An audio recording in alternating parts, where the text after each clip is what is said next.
Homeless man stands up to racist cop and everything gets caught on camera. But what happened after it went viral is even more unbelievable. Eddie Thompson sat on the worn wooden park bench, his tattered coat pulled tight against the early autumn chill. His eyes, lined with the creases of countless sleepless nights, scanned the bustling park. Children laughed as they chased each other across the grass, their parents watching from a distance, occasionally glancing at Eddie with a mixture of discomfort and disinterest. Eddie was used to it. He had long since accepted that to most people, he was nothing more than part of the scenery, a shadowy figure blending into the background of their daily lives. He took a slow sip from the paper cup in his hands, savoring the warmth of the coffee as it spread through his chest. A kind woman had given it to him earlier that morning, along with a few encouraging words that he had long since forgotten. Her gesture had been one of the few bright spots in an otherwise gray day. Eddie had learned to appreciate these small moments of kindness, knowing that they were rare and fleeting.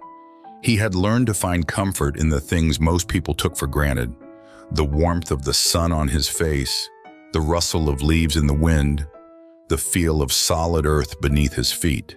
As Eddie watched the world move on without him, a sudden commotion drew his attention.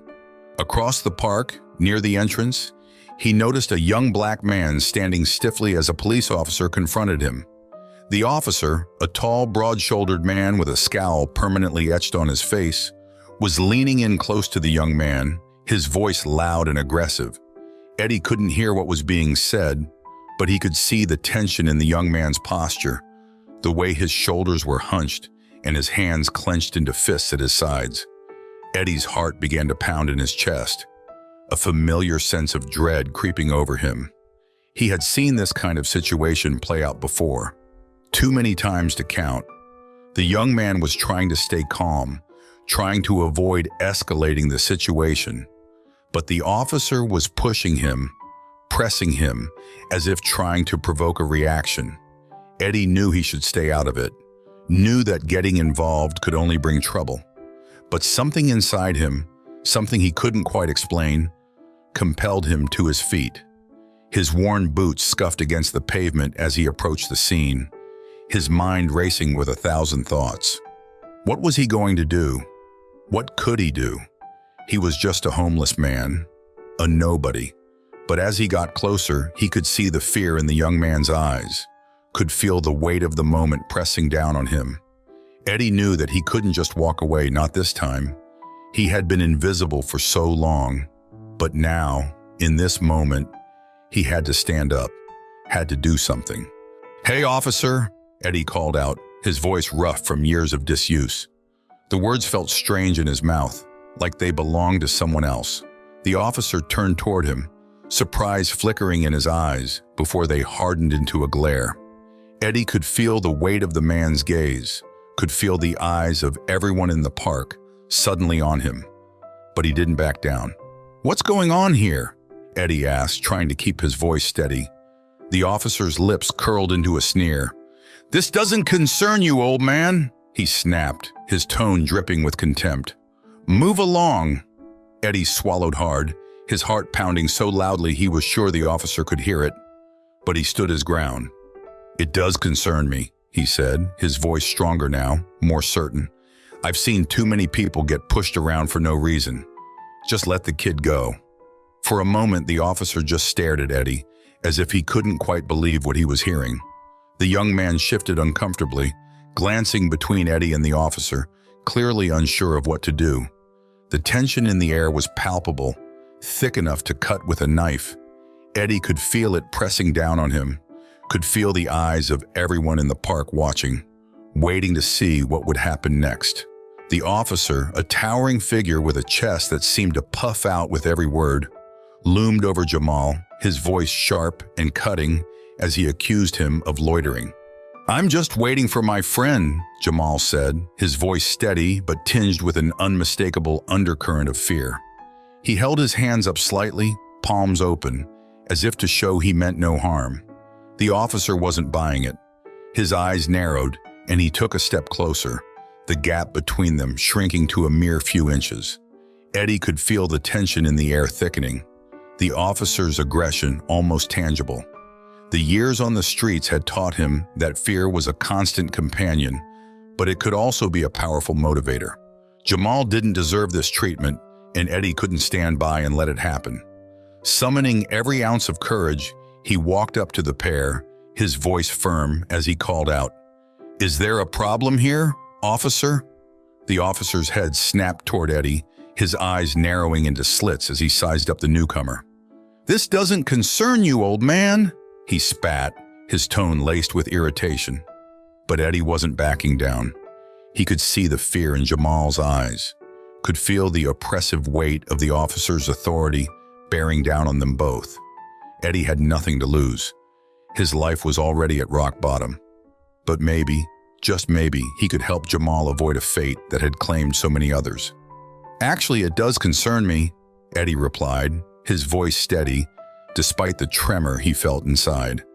"I don't see any harm in waiting for a friend. The kid's just minding his own business." He kept his gaze locked on the officers, refusing to be intimidated. The officer's lip curled in disgust, but Eddie held his ground. Jamal's life might depend on it. The officer's face reddened with anger, and he took a threatening step toward Eddie, towering over him like a storm cloud about to break. "You don't know who you're messing with, old man," he growled, his voice low and menacing. Eddie felt a shiver run down his spine, but he didn't flinch. The way the officer's hand hovered near his belt, close to his baton, didn't escape Eddie's notice. The man was looking for a reason to lash out, to assert his power, and Eddie knew he had to tread carefully. Jamal, sensing the escalating danger, took a small step back, his eyes flicking nervously between Eddie and the officer. "I'm not looking for trouble," Jamal said quietly, his voice barely above a whisper. The fear in his eyes was heartbreaking, and Eddie's resolve hardened. He knew that fear all too well, the fear of being powerless, of having your fate decided by someone else's whims. Eddie couldn't let that happen, not if he could help it. "Neither am I," Eddie said, his voice calm but firm. "But this isn't right, and you know it." He took a deep breath, trying to keep his voice even. "He's just a kid, officer. Let him go." The words hung in the air, a challenge that Eddie knew could go either way. The officer's eyes bore into him, filled with contempt, but Eddie didn't waver. He stood his ground, hoping that his presence alone might be enough to defuse the situation. The officer stared at Eddie for what felt like an eternity, the tension between them palpable. Eddie could see the conflict in the man's eyes, a battle between his need to assert control and the realization that this wasn't worth the trouble. Finally, after what felt like hours, the officer took a step back, his expression still angry, but slightly less hostile. "Fine," he muttered, barely loud enough for Eddie to hear. "But if I see you loitering around here again, there'll be hell to pay." Eddie let out a breath he didn't realize he had been holding, as the officer turned and walked away, his shoulders tense with barely restrained anger.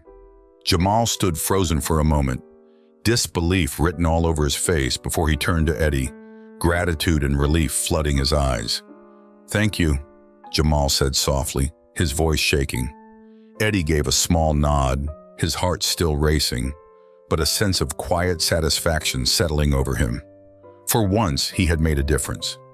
Eddie stepped closer to the officer and Jamal, each footfall feeling heavier than the last. He knew he had to speak up, to do something before the situation spiraled even further out of control. His voice was steady as he said, "I saw everything, officer. This young man hasn't done anything wrong." The officer whipped around to face Eddie, his eyes narrowing with a mix of surprise and irritation. For a moment, it seemed as though the officer couldn't believe someone like Eddie would have the audacity to intervene. Then the surprise faded, replaced by a sneer of contempt. "And who the hell are you?" the officer spat, his voice dripping with disdain. "Some homeless bum trying to play hero? Mind your own damn business before you get yourself in trouble." Eddie's throat tightened at the insult, but he refused to be cowed. He'd been through too much in his life to let a few harsh words scare him off. "This is my business," Eddie replied, his voice firm. It's everyone's business when someone is being mistreated. He glanced at Jamal, who looked back at him with wide eyes, his fear mingling with a flicker of hope. Eddie could feel the weight of that hope, and it strengthened his resolve. He couldn't back down now, not when it mattered most. The officer took a step closer to Eddie, trying to use his size and presence to intimidate him. "You don't know what you're talking about, old man," the officer growled, his voice low and threatening. "You're lucky I don't haul you in for interfering with police business. Now get out of here before I change my mind." Eddie could feel the eyes of the bystanders starting to turn toward them, drawn by the rising tension in the officer's voice. He sensed the crowd's curiosity, the way they began to edge closer, some holding their breath as they waited to see what would happen next. Unbeknownst to Eddie, one of those bystanders, a young woman with a determined expression, had already pulled out her phone and was quietly recording the entire encounter, her fingers trembling slightly as she captured every word. But Eddie wasn't thinking about any of that. His focus was solely on Jamal and the injustice unfolding before him. He didn't have much, but he still had his voice, and he intended to use it. "I've seen enough of this kind of thing to know what's happening here," Eddie said, his voice carrying a quiet strength that belied the nerves churning in his stomach. "You're harassing this kid for no reason, just because you think you can get away with it. Well, you're not going to get away with it this time." The officer's expression shifted from anger to something more dangerous, a cold, calculating look that made Eddie's blood run cold. The man was clearly weighing his options, deciding whether to continue pushing or to back off. The crowd was growing, the murmurs of the onlookers a low hum that seemed to echo in Eddie's ears. The officer's authority was being challenged, and he didn't like it one bit. But Eddie could also see the hesitation, the flicker of doubt in the officer's eyes as he realized that this situation was slipping out of his control. The officer's jaw tightened, and for a moment Eddie thought he might lash out, the tension between them crackling like electricity. But before the officer could make his next move, a voice from the crowd rang out, loud and clear. "I'm recording this." It was the young woman with the phone, her voice cutting through the noise like a knife. "Everyone's going to see what you're doing!" The officer froze, his eyes snapping to the woman, then back to Eddie and Jamal. For a brief second, the park was silent, the weight of the moment hanging in the air. Eddie felt a surge of relief, mixed with a new wave of anxiety. He hadn't expected this to draw so much attention, but now that it had, there was no turning back. The video, the crowd, the confrontation, it was all spiraling into something much bigger than Eddie had anticipated. The video of Eddie's confrontation with the officer hit social media like a bolt of lightning, sparking a wildfire of reactions almost instantly. The footage, shaky but clear, captured the entire tense exchange. The officer's aggressive stance, Jamal's fear, and Eddie's unwavering resolve. As the video circulated, people were drawn to the unexpected heroism of a man who had nothing to gain by intervening and everything to lose. Within hours, the clip had been viewed tens of thousands of times, shared across platforms with captions like "Stand with Eddie" and "Real Hero." Eddie's image, once a blurry background to the daily lives of so many, was now front and center on screens nationwide. As the video gained momentum, the media took notice. News outlets, always on the lookout for the next viral story, quickly picked up on the buzz. Eddie's story, a homeless man who bravely stood up to an abusive cop, was an irresistible narrative. Morning shows, online articles, and even primetime news segments featured the footage, dissecting every moment. Commentators praised Eddie's courage, hailing him as a symbol of the everyday person standing up to systemic injustice.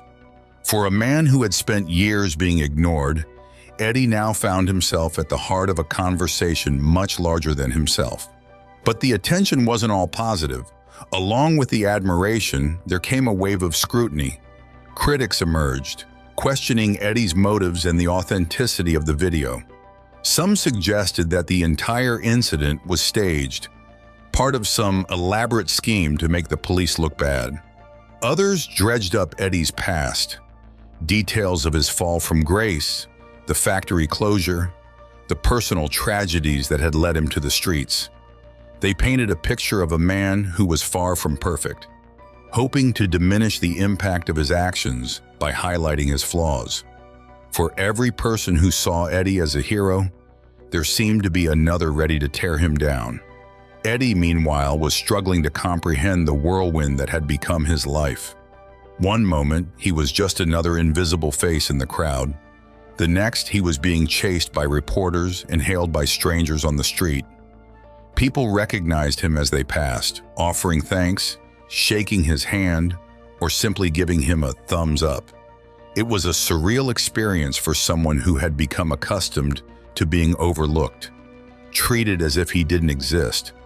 But with the praise came an overwhelming sense of vulnerability. Eddie wasn't used to this kind of attention, and he wasn't sure how to handle it. The pressure mounted as Eddie's face appeared on televisions across the country. Anchors debated his actions, while panelists discussed the implications of the viral video. Some spoke about Eddie's courage and the broader issue of police accountability. Others questioned whether Eddie had done the right thing by intervening, suggesting that he might have made the situation more dangerous for everyone involved. Eddie watched these discussions with a sinking feeling, realizing that his simple act of standing up had now become a national talking point, something far beyond his control. The flood of attention was relentless, and Eddie couldn't escape it. Everywhere he turned, there were cameras, microphones, and questions. Questions he didn't always have the answers to.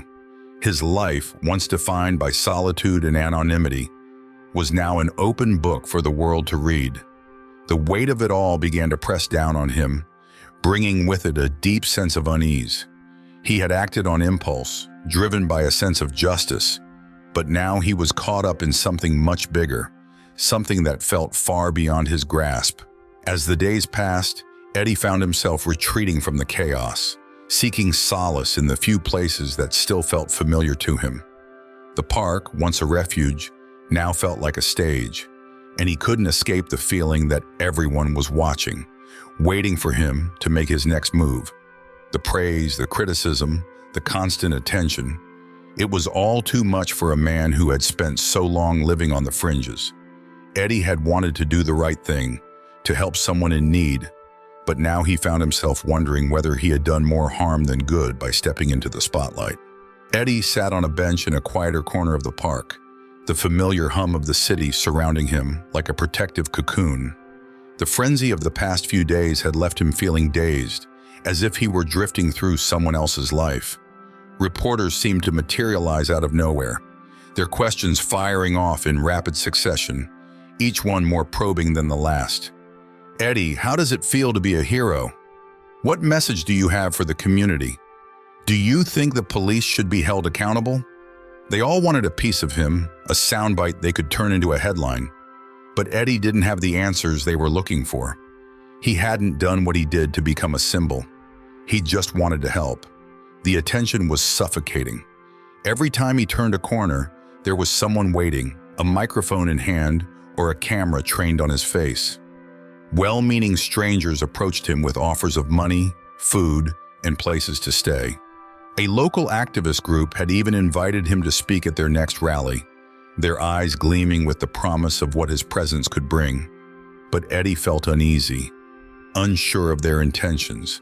He had spent years in the shadows, and now that the spotlight was on him, he couldn't shake the feeling that people were using him to push their own agendas. One afternoon, as Eddie tried to navigate the crowded sidewalks, a familiar face caught his eye. Jamal was walking toward him, a tentative smile on his face. "Hey, Eddie," Jamal called out, his voice warm and genuine. The two men had only shared that brief, tense encounter, but in that moment, it felt like they had known each other for years. Jamal reached out, shaking Eddie's hand firmly. "I've been trying to find you. I wanted to thank you, in person, for what you did." Eddie looked into Jamal's eyes, seeing a mixture of gratitude and something else, understanding. "You don't have to thank me," Eddie replied, his voice rough with exhaustion. I just did what anyone would have done." But even as he said the words, Eddie knew they weren't entirely true. Not everyone would have stepped in. Not everyone would have risked their own safety. The thought made him uncomfortable, the weight of it settling on his shoulders. Jamal smiled softly, a hint of admiration in his eyes. "Maybe, but the fact is you did, and it made a difference.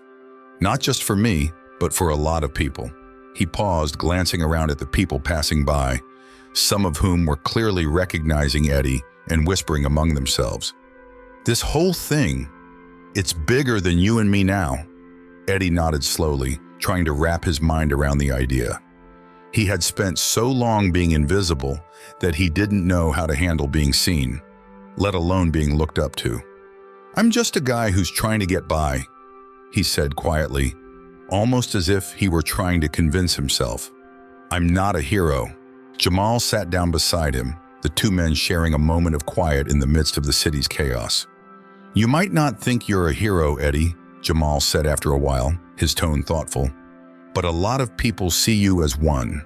They see someone who stood up when it mattered, someone who didn't look away." He glanced at Eddie, his expression serious. "I know it's a lot to take in, but you've got a voice now and people are listening. You could use that to make a real impact." Eddie felt a pang of anxiety at the thought. The idea of speaking out, of becoming something more than just a man trying to survive, was terrifying. But as he looked at Jamal, he realized that this was about more than just him. It was about the people who didn't have a voice, who didn't have the chance to stand up. The stakes were high and the pressure was immense, but Eddie couldn't ignore the fact that he had been given a platform, a chance to make a difference. The two men sat in silence for a while longer, the weight of their shared experience binding them together. Eddie wasn't sure what the future held, or if he could live up to the expectations that had been placed on him. But as he and Jamal talked, a bond began to form, an unlikely friendship rooted in their understanding of what it meant to be seen and judged by a world that often looked right through them. And in that connection, Eddie found a small measure of comfort, knowing that he wasn't facing this overwhelming new reality alone. The days that followed felt like a blur to Eddie. What had started as a single act of courage was now spiraling into something far darker and more complex than he had ever imagined. The video continued to spread across social media, drawing both admiration and ire in equal measure. The comments under the post were a stark reflection of the divided world Eddie had inadvertently stepped into. Many hailed him as a hero, someone who had the guts to stand up to an unjust system. But others, their words laced with venom, accused him of being a troublemaker, someone who was only looking to cause chaos and disrespect the law. It didn't take long before the threats began to roll in. At first, they were vague, a few nasty messages on social media, comments suggesting that Eddie should watch his back or keep his mouth shut. But soon they grew more personal and direct. One morning, as Eddie was leaving a small diner where he had managed to grab a coffee, he found a note tucked under the edge of the table. The handwriting was scrawled and shaky, but the message was clear. "You're dead if you keep this up." Eddie's hands trembled as he read it, the coffee sloshing slightly in his cup. He felt a cold knot of fear tighten in his stomach, the reality of his situation settling in more deeply than ever before. Jamal noticed the change in Eddie almost immediately. The once resilient man who had faced down a police officer without flinching now seemed to carry an invisible weight on his shoulders. Eddie's eyes darted nervously whenever they walked down the street, and he had started avoiding the places where he knew he might run into reporters or people who recognized him. One evening, after Eddie had received another disturbing message, this time a text from an unknown number, Jamal insisted they sit down and talk about it. "Eddie, you can't just keep this to yourself," Jamal said, his voice firm but filled with concern. They were sitting in a small, dimly lit room that Eddie had managed to rent temporarily with the money some supporters had given him.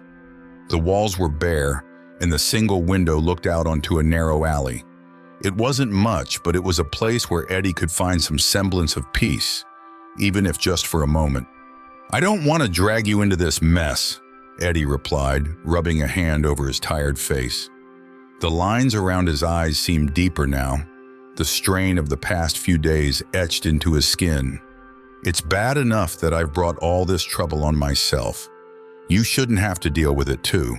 Jamal shook his head, his expression resolute. "You didn't bring this on yourself, Eddie. You did what was right. And that's exactly why they're trying to scare you. Because they know you're a threat to them now. But you don't have to go through this alone. We're in this together." Jamal's words were meant to reassure, but Eddie could see the worry behind his friend's eyes. The stakes were high for both of them, and Eddie knew that their every move was being watched. The situation escalated when news broke that the police department had suspended the officer involved in the confrontation. It was a small victory, but it also fueled the anger of those who felt that Eddie was to blame for ruining the officer's career. The backlash intensified, and Eddie began to feel like a hunted man. He would wake in the middle of the night, sweat-soaked and heart-pounding, certain that every creak in the old building was someone coming to get him. The threats had taken a toll on his nerves, and sleep had become a rare and restless affair. Despite the growing danger, Eddie knew that he couldn't back down now. But the pressure was immense, and the fear gnawed at him constantly.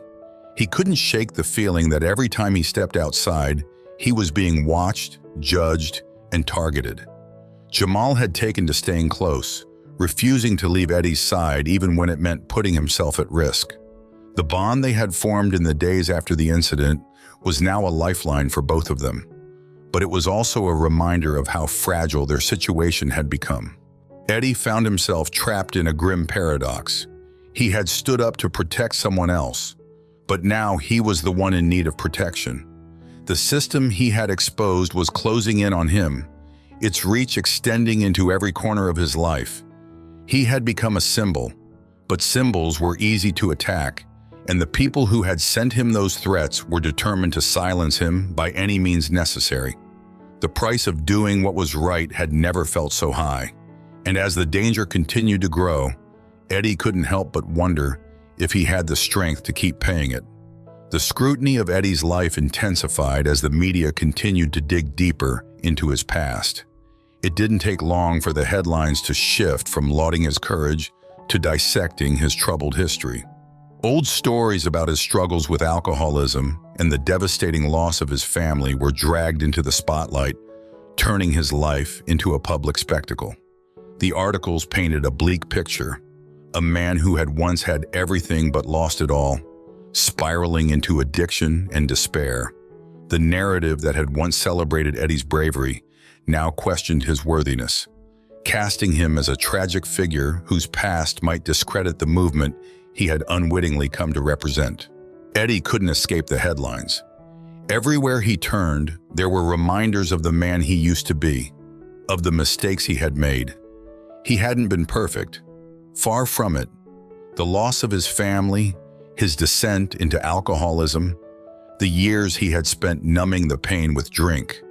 These were scars that had never fully healed. Now they were being ripped open for the world to see. The shame and guilt he had buried deep inside began to resurface, gnawing at him, making him question whether he had ever deserved the respect and admiration people had shown him after the incident in the park. Jamal was quick to notice the change in Eddie. The older man had become quieter, more withdrawn, the weight of his past dragging him down. One evening, as they sat together in Eddie's cramped apartment, Jamal finally broke the silence that had settled between them. "Eddie, I know this stuff they're saying about you is tough to deal with, but you can't let it get to you, man. Everyone's got a past. What matters is what you do with your present and future." Eddie looked up, meeting Jamal's steady gaze. "It's not just the headlines," he admitted, his voice thick with emotion. "It's everything I've done, everything I've lost. I keep thinking, maybe they're right. Maybe I'm not the person people should be looking up to. Maybe I'm just a reminder of failure." Jamal shook his head firmly. "You're not a failure, Eddie. You're a survivor. And people need to hear that. They need to know that you can go through hell and still come out the other side with something worth fighting for." Jamal's words were filled with conviction, and Eddie could see the genuine belief in his friend's eyes. "You stood up for me when it mattered, and you're still standing up, even with all this crap they're throwing at you. That's what people need to see. Not just the mistakes you've made, but the man you are now." Eddie sat quietly for a moment, absorbing Jamal's words. It was true. He wasn't the man he used to be. He had faced his demons, clawed his way out of the darkness, and tried to make something of the wreckage of his life. Maybe it was time to confront his past, to show people that redemption wasn't just a fairy tale, but something real, something earned. Slowly, Eddie nodded. "You're right," he said, his voice stronger now. "I can't run from it. I've got to face it, and I've got to do it on my own terms." With Jamal and a few other supporters by his side, Eddie made the difficult decision to share his story publicly. He agreed to an interview, choosing a trusted local journalist who had been following his story from the beginning. The interview was set up in a modest studio, far from the flashy lights of the big networks. Eddie sat in front of the camera, the bright lights making him sweat, but there was a calm resolve in his eyes. This was his chance to take control of the narrative, to show the world the man he truly was, not just the man they read about in the tabloids. As the cameras rolled, Eddie spoke with a quiet honesty that came from years of living with his own regrets. He talked about his past, about the factory job that had vanished overnight, the drinking that had taken hold of him, the family he had lost in the chaos. But he also spoke about his journey back, about the people who had helped him when he had nothing left, and about the moment in the park that had changed everything.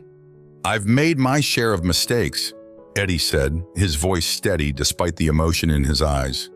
"But those mistakes don't define who I am today. I'm not perfect, but I'm trying, and I hope that means something." The interview aired later that night, reaching audiences far beyond Eddie's little corner of the world. The response was overwhelming, with people from all walks of life sharing their own stories of struggle and redemption. Eddie's decision to confront his past didn't erase the pain, but it brought a new sense of purpose. He realized that his story, with all its flaws and failures, had the power to inspire others.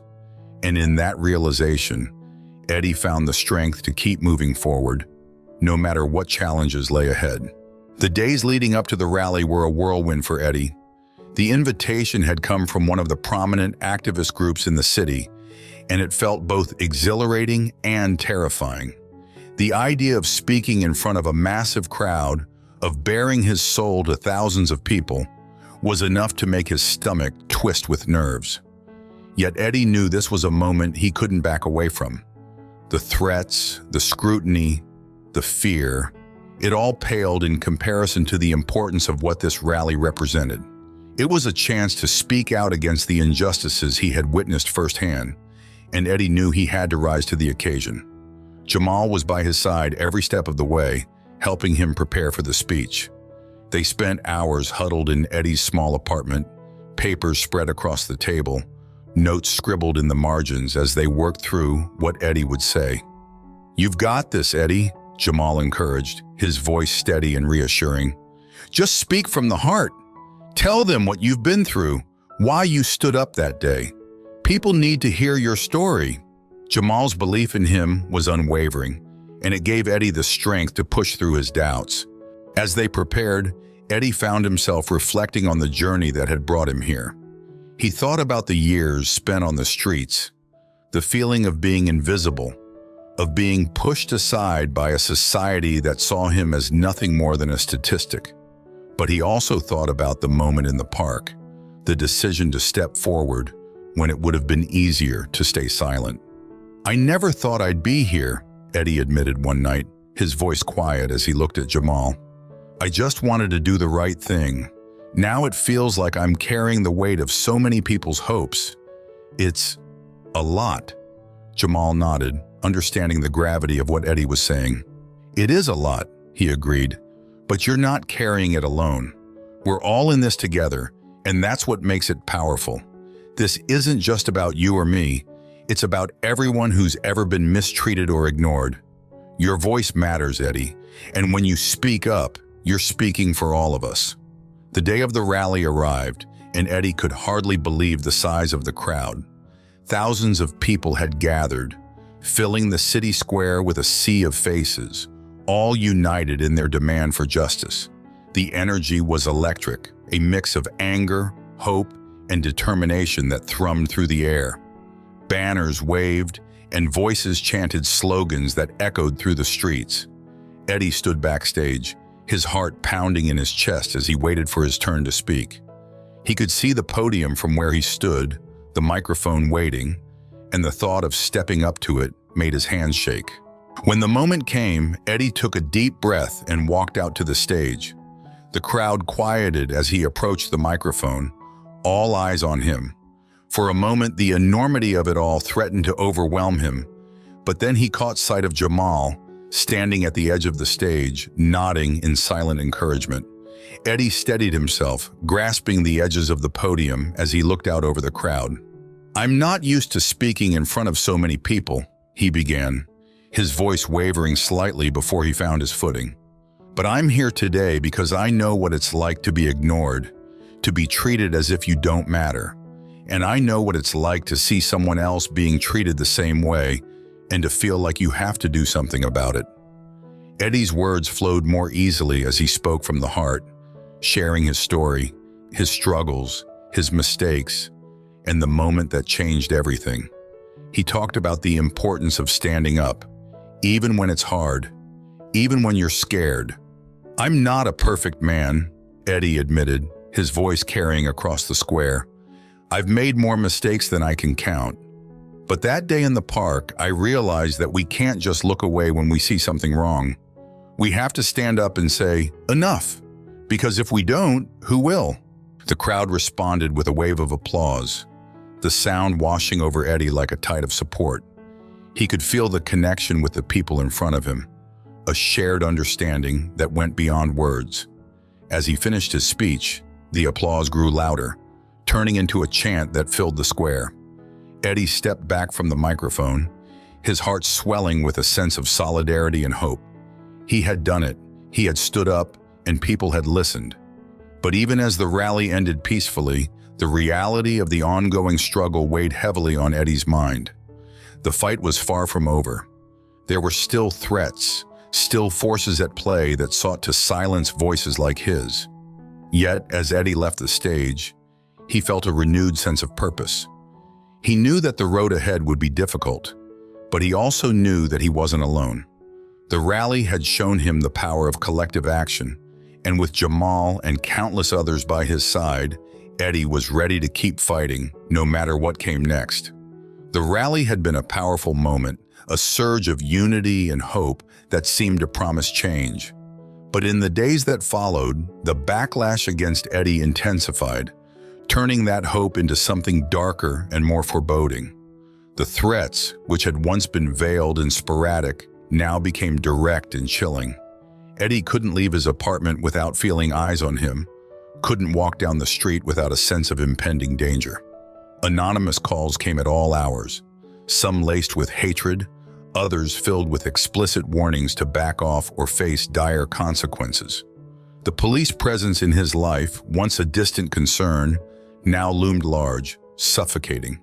The smear campaign launched by the police department hit Eddie like a tidal wave. Details about his past, his struggles with alcoholism, the loss of his family, were splashed across the media, distorted and sensationalized to paint him as a man unfit to be a voice for justice. Headlines screamed about his supposed ulterior motives, questioning why a man with his background would suddenly decide to take on a cause like this. The insinuations were clear. Eddie was no hero, just a broken man looking for attention. The message was insidious and effective, sowing doubt among those who had supported him. Eddie felt the weight of the smear campaign crushing his spirit. Each day brought new stories, new accusations, and with them, a deepening sense of despair. The energy and resolve he had felt at the rally began to erode under the relentless onslaught. He couldn't help but question everything. his decision to intervene that day in the park, his choice to speak out at the rally. What had it all been for? The fear that he had only made things worse gnawed at him constantly, leaving him more withdrawn, more unsure of his place in this fight. Jamal was a constant presence during these dark days, refusing to let Eddie slip into the shadows. "You can't let them do this to you, Eddie," Jamal insisted one evening as they sat in the dimly lit apartment. The room felt smaller, the air thicker with the tension that had settled between them. Jamal's eyes were filled with concern, but also with a fierce determination. "They're trying to break you because they know you're a threat. That's what this is all about. If you back down now, they win. And all the people who believe in you, who look up to you, they'll lose hope." Eddie listened, but his mind was clouded by doubt. The attacks had cut deep, reopening old wounds and creating new ones. "Maybe I'm not the right person for this," he muttered, his voice heavy with exhaustion. "Maybe they're right. Who am I to stand up and speak for anyone? I can barely hold my own life together." Jamal leaned forward, his voice softening but losing none of its intensity. "You're the right person because you know what it's like to be down, to be counted out. And you didn't just stay down, you got up and fought back. That's what people need to see. Not someone perfect, but someone real. You've got a story that can inspire others, but only if you keep going." Despite Jamal's words, the pressure was relentless. The stress began to take a toll on Eddie's health. He slept less, his appetite disappeared, and the sense of dread that followed him everywhere left him constantly on edge. He avoided the media, turning off the TV and ignoring his phone, but the noise was impossible to escape. Even in the supposed safety of his apartment, Eddie felt trapped, a prisoner of his own choices. The walls seemed to close in on him, the isolation only amplifying his fears. As days turned into weeks, Eddie's isolation grew, the once bright flame of his resolve flickering dangerously. The burden of being the face of a movement he had never asked to lead became too much to bear. He began to question whether it was worth it, whether standing up for what was right had done anything but bring more pain into his life. The very system he had dared to challenge was now bearing down on him with all its might, and Eddie wasn't sure how much longer he could hold out. In the midst of this turmoil, Eddie found himself at a crossroads. The fight ahead was daunting, and the forces arrayed against him were powerful and ruthless. But deep down, beneath the fear and the doubt, there was still a part of him that knew why he had started this journey in the first place. He had seen injustice and couldn't turn away. Yet as the pressure mounted, the question that haunted him now was whether he had the strength to continue, or if it was time to let go before it destroyed him completely. Eddie sat alone in his dimly lit apartment, the sounds of the city filtering in through the cracked window. The decision before him felt immense, like a heavy weight pressing down on his chest. The option to step back, to retreat into the shadows, and let the media storm past was tempting. He could disappear again, become invisible like he had been for so many years. The thought of returning to a life where no one expected anything from him, where he wasn't constantly looking over his shoulder, held a certain appeal. But deep down, Eddie knew that this was a turning point, one that would define not only his own life, but also the lives of countless others who had placed their hope in his actions. The apartment door creaked open, and Jamal stepped inside, his presence a quiet reassurance. He had been Eddie's rock through all of this, a steadfast friend who refused to let him fall apart. Jamal looked at Eddie, reading the turmoil on his face. "You're thinking about walking away, aren't you?" he asked gently, taking a seat across from Eddie. There was no judgment in his tone, only understanding. He knew how much Eddie had been through, how exhausting it was to fight when the world seemed intent on breaking you down. Eddie nodded slowly, his hands clenched together in his lap. "It's crossed my mind," he admitted, his voice barely above a whisper. "I didn't ask for any of this, Jamal. I never wanted to be a symbol or a leader. I just wanted to do the right thing that day in the park. Now, Now it feels like it's all spiraling out of control, and I'm not sure I can keep up." Jamal leaned forward, his gaze steady and unwavering. "I get it, man. It's been rough, no doubt about it. But think about why you did it in the first place. You saw something wrong, and you stood up when no one else would. You've already made a difference, Eddie. And yeah, it's hard, but that's why it matters so much. If you back down now, everything you fought for, everything you've been through, it'll all be for nothing. And the people who are counting on you, they'll be left with nothing." Eddie looked into Jamal's eyes, seeing the sincerity and the unspoken plea for him to keep going. It was true. This fight wasn't just about him anymore. It was about everyone who had ever been mistreated, everyone who had been ignored or silenced. Eddie had become a voice for those who couldn't speak up, a symbol of resistance against a system that thrived on crushing those it deemed unworthy. The realization was both empowering and terrifying. The weight of responsibility pressed down on him, but alongside it was a renewed sense of purpose. Taking a deep breath, Eddie made his decision. "You're right," he said, his voice firmer now. "I can't back down. Not now, not after everything. I owe it to myself, to you, and to everyone who's been standing with us. I'm not going to let them win." With Jamal's support, Eddie crafted a plan. In a final act of defiance, he decided to publicly call out the smear campaign against him. He scheduled a press conference, something he had been avoiding since the beginning of this ordeal. The thought of facing the media again was daunting, but Eddie knew it was necessary. He would speak directly to the people, telling the truth in his own words, without the filters or distortions of others. It was time to take control of the narrative and expose the tactics that had been used against him.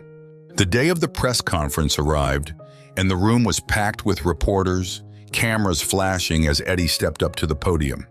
The air was thick with anticipation, but Eddie was calm, his resolve unshakable.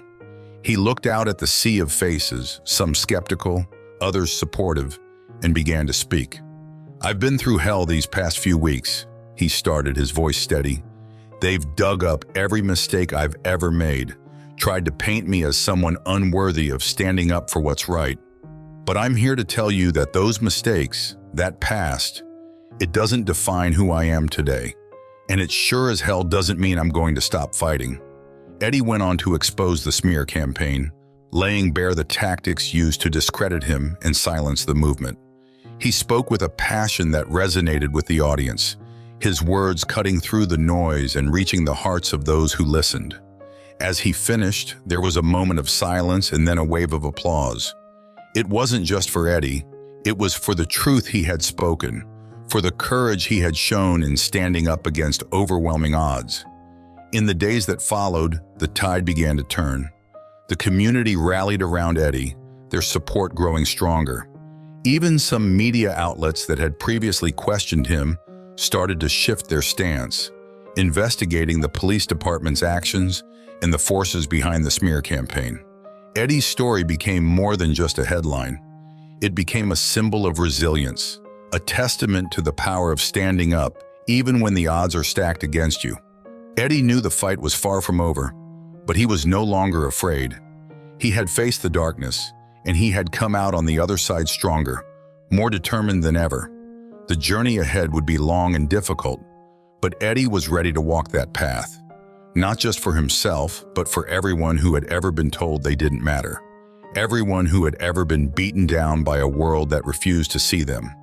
Eddie had become a symbol of hope, of resistance, and of the undeniable truth that change, though hard, was always worth fighting for. Thank you so much for watching. If you enjoyed this story, don't forget to like the video and subscribe to our channel. Now, how about another one? To watch another nice story, just click on the video appearing on your screen.